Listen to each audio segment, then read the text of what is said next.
Hi, good morning, and it's time for us to bring you the latest in the world of sports. This is not exactly the latest what I'm coming to. It is something you've heard, it's something you've seen on television, and it's something you most definitely might know about. I'm talking about the winner of Ghana's Strongest, Damian Smith. Shaka Zulu is here with me in the studio, and we are going to be discussing what the journey has been for him.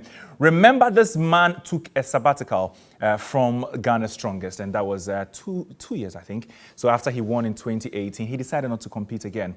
He traveled all the way to the United States of America, but he's back, and back with a bang, because he's back with another victory, and he won it in Tegbe near Kita, the Early Beach Resort, on Sunday when we brought you that particular final. Damian Smith is here with me. He's going to be talking us through that journey. Damian, first of all, champ, congratulations. Thank you. I've not had the opportunity to congratulate you after that. We were on stage together on Sunday.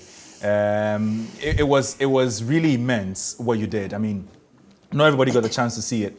But of course, later on Monday, we brought the whole show, and I'm sure it's going to be repeated throughout the whole week. But what Ghanaians have seen of you is that you really are a strong man.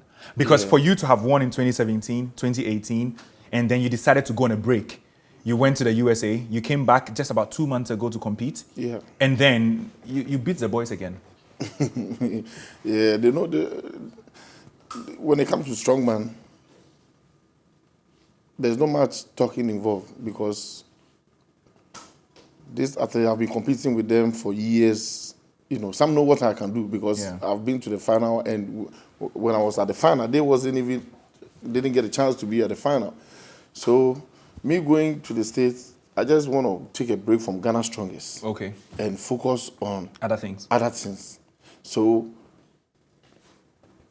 that was how I prepared and went to SA. But the 10th anniversary, they thought, man, I'm out of Ghana Strongest. Like, you know. Because, I mean, it was a champion of champions. We wanted to bring together the very strong among those who've competed in the past. Yeah. And we couldn't have assembled these guys without you. Yeah. And so you were called. Yeah, because even some of the guys, they are not even champion, and they want to be a champion of champion. You know what I'm saying? You have to be the champion first before you try and come for the champion of champion. But you met big boys in the game. You understand? You are not even a champion, but I'm 2 times champion. Yeah. And this is your hat trick of titles. You've won it for a third time. Yeah, man. I keep telling you, it's not about talking about, hey, I want to do this, I will show them. The police guy said, he said, you do me overtaking. Yeah. If you do overtaking, the state trooper will hold you down. Hey, you over.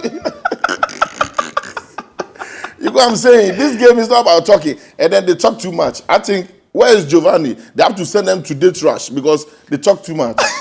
So that they can brag with the women. But when it comes to strongman, it's not about talking. You do this and do that. The D-Day, when I picked the number 2, they said, man, okay, they will come and beat me. So I mean, on the day of the balloting, you picked number 1. Sorry, number 2. Number 2. Before you was Ahmed, and then Prosper was behind you, and then Bright was behind. Prosper seemed excited that he was behind you, because whatever you came to do, he thought he could better it. Yeah, when it comes to strongman, I have taken number 1. If like I took number 1, I think ambulance will come to Accra twice because somebody will die. Wow. Because I'll pull the gap, really big gap, and then they will faint. Because their heart is not strong to do what I can do. So when Ahmed do, I say, man, let me just give them a little space, because I know he can't get it. He nearly, after the time flip, he nearly collapsed. Yeah. Because he thought maybe if I do 10, like, he will come and do 11. This is a final. And when I'm at the final, I don't play. You're a different beast altogether. I don't even play. What exactly went through your mind when you were about competing? Because then a lot of people thought, oh, he's taking a 2-year sabbatical. He's not in good shape. Yeah. Actually, I was a whole 1 year. Because of the COVID, all gyms were locked in the state. So I didn't train like a whole year. All gyms were locked. So I think in the next year, they started opening the gym. So a whole year, it haven't happened to me before. Yeah. Like a whole year, I haven't trained. So when they opened the gym, and I said, man, I have to just get my, self right and prepare for the final. That's why this time he's able to even win one game, and he's bragging about it. But Ghanaians are worried that if you compete again, you'll be opening a car garage. You've won 2 cars already. Yeah, but this, why don't they also think about my health? Yeah. They think about the money and the car involved. They should also think about what comes into this competition. Sure. Yeah. Because they just watch on the TV, on TV. It's not easy. What we go through this to be able to do that is not easy. You know, sometimes I think people underestimate your size. But Amundi just saw you and was open-mouthed. Yeah. People see you, I'm sure, on the streets and they're like, oh, he's actually really huge. Yeah. Sometimes when you keep lifting some weight, sometimes the body doesn't have no other option than to get big. Than to expand. Than to get because you overload the body. So the body just have to, just open, to be able to take more energy, more things. Yeah. Anyway, enough of the science. Let's get into the competition proper. On the final day, you were exceptionally good at the track head pull. Yeah. You pulled it really well. You put it in 32 seconds. Nobody came close. Yeah. I think the second person was Prosper, who was 37.40 seconds or so. Then you also did very well with the tire flip, the giant tire flip. It was almost everybody else fainted. Yeah. Prosper did 4, the rest did 9, and they were struggling to get close to you. Then there was the third event, which was the keg toss. Yeah. You were exceptionally good there as well. Yeah. You threw all the kegs, beyond the bar. But then when it came to the Boboya, we saw you struggle. Yeah. After Ahmed could not do it, we thought, oh, Shaka Zulu just might be the person to do it. And then it didn't happen. And then after that, even people in the audience kept saying, oh, then tell the other people not to come. What was it like? What was it like, I mean, with Boboya? Because we've never seen you, go through anything like that. The Boboya weight is a standard with the world's strongest. Okay. Man, the Boboya, but that's world's strongest. Yeah, standard. The weight they put in there, and then I think the floor, it got to be like it's like it was at a beach, so it was a sinking sand. Yeah. So we got to get to be able to pull our weight up.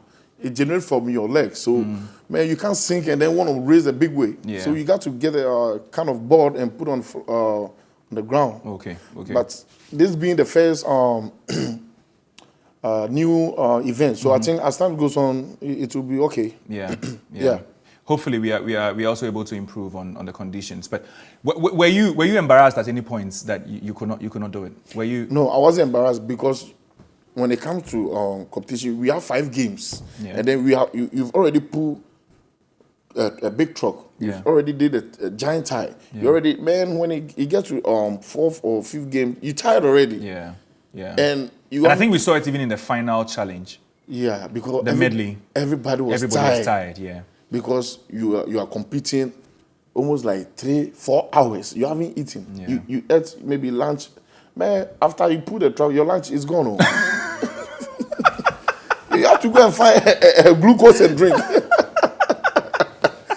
Man, after you pull first truck, your breakfast or lunch is gone. So you got to bring some glucose and be drinking. Yeah. But I mean, you are set to return to the United States, no? Yeah, I have to go back and prepare for the Arnold Classics, and that will be in South Africa. Yeah, it's also a different game altogether. You were there in 2019. Yeah. What was the experience like? Oh, the experience. You were second in Africa. I was second. When I went there, it was my first time. People didn't know me. They even invited me to compete the big guys, but my coach said no. I got to drop and focus on my cycle. Okay.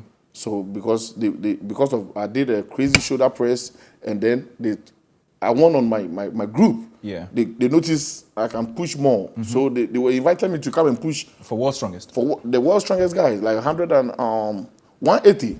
Yeah. On the log. Wow. So he said, man, I ain't got to go there because I have other games, ahead. So, and then they invited me. They said I should come there, and they want to groom me for 6 months. Okay. So that's in South Africa. In South Africa, in Johannesburg, they said they see the potential in me. They want to keep me for 6 months to represent Africa, because now none of the African like we none of the athletes are competing in the world's strongest. Yeah. So South Africa and all the African continent. They want to get one person. There used to be a Nigerian chap there. Yeah, but that's so many years ago. He's my friend. His Okay. name is Olu. He even congratulated me yesterday because I my training. I just before the final, I put a big truck, and then they posted it in Nigeria. Okay. And then they said it's a juju, it's jazz. Like Tontodike, I think Tontodike posted it. They were debating about it. They said that this guy is from Ghana, is juju. I said, and Olu commented and told them, man, no, this is a strongman show. This is a strongman it's show. not no juju. It's real. Yeah, sometimes people have to know what's going on. Mm-hmm. Of course. Now, thing is, I'm sure the question on a lot of people's minds, and that'll be my final question to you. Are we to expect you in Ghana Strongest again? This was the champion of champions. It was a special edition we brought you. Yeah. But should we expect you again? I think for Ghana Strongest, they should expect me because we have to set a standard, Now, but haven't you set a standard already? We have set a standard. You want to just keep but beating the we boys. need more sponsors, this is a form of entertaining show. Yeah. So we have to bring more sponsors so that they know. And by so doing, the motivate big boys, the community. The big boys need to continue to be in the show, and that's why you want to be in the show. Yeah. Okay. If I were a strongman, I'm sure I'd create my own competition if Shaka Zulu were there. Every time he steps into the competition, we just know where it's going, where the title is going, and sometimes it's a bit unfair, don't you think? Anyway, this man has now been talking slangs, a lot of it. I'm a comeback. The Ama I know, I was saying it earlier, the Ama I know is a Saturday born in Ghana. So when you say Ama comeback, it is like Ama is coming back, or you mean you are coming back? Well, I'm coming back again. I'm coming back. Anyway, so that's all for, with Shaka Zulu. And for this particular session, thank you very much, Shaka Zulu. Of course, a big congratulations to him. Yeah. He is the winner of Ghana Strongest, the 10th edition. And it's the third time lucky for this man. He won in 2017, he won in 2018.